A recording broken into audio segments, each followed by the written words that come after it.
Сәлеметсіздер ме? Есеп. Ағайынды 3 бала үстелдің үстінде жатқан өріктерді бөліп алғысы келеді. Арман айтады: егер біз 7-ден алатын болсақ, 2 өрік артылып қалады. Ал 8-ден бөліп алатын болсақ, 1 өрік жетпей қалады. Сұрақ: үстелдің үстінде қанша өрік болған? Бұл есепті шығарып көрейік.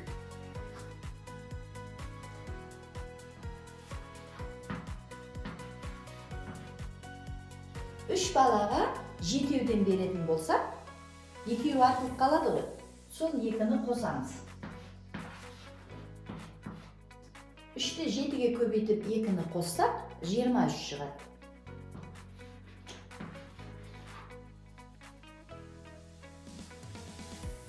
Жиырма 23 өрікті 7-ге бөліп тексеріп көрейік.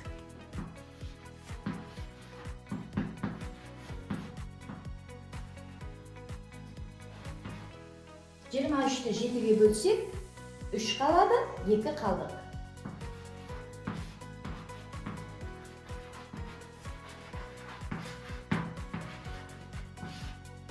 Ал бұл осындай бөлуді, қалдықпен бөлуді біз бұлай тексереміз.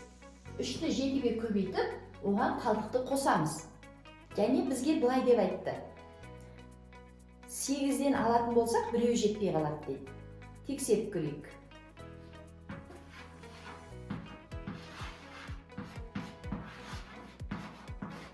3-ті 8-ге көбейткенде 24 шықты. Ал бізде 23 өрік бар. 24, 23-тен артық. Сонымен есептің жауабы үстелдің үстінде 23 өрік болған. Есеп. Ағайынды 4 бала ыдыстағы астықтарды бөліп алмақшы болады. Егер олар 8-8-ден бөліп алатын болса, 3 асық артылып қалады.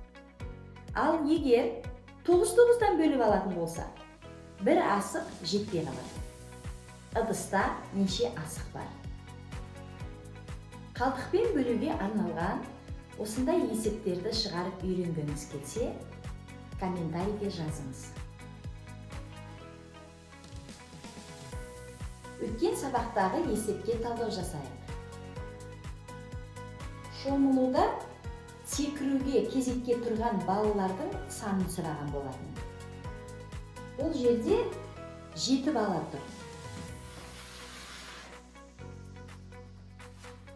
Себебі, бірінші бала мен соңғы баланың арасы 180 см, ал әр баланың арасы 30 см-ден екені белгілі. Әр баланың арасы 30 см-ден.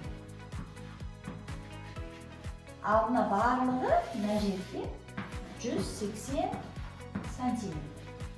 Сонда біз мына 180-ді 30-ға бөлеміз.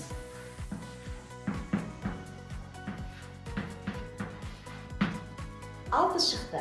Алайда балалар 7. Себебі 6 деген бұл мынау аралық. Аралықтың саны 6. Ал ең шетінде тағы бір бала тұр ғой.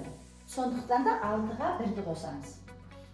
6-ға 1-ді қоссақ 7. Шомылуға келген балалардың саны 7.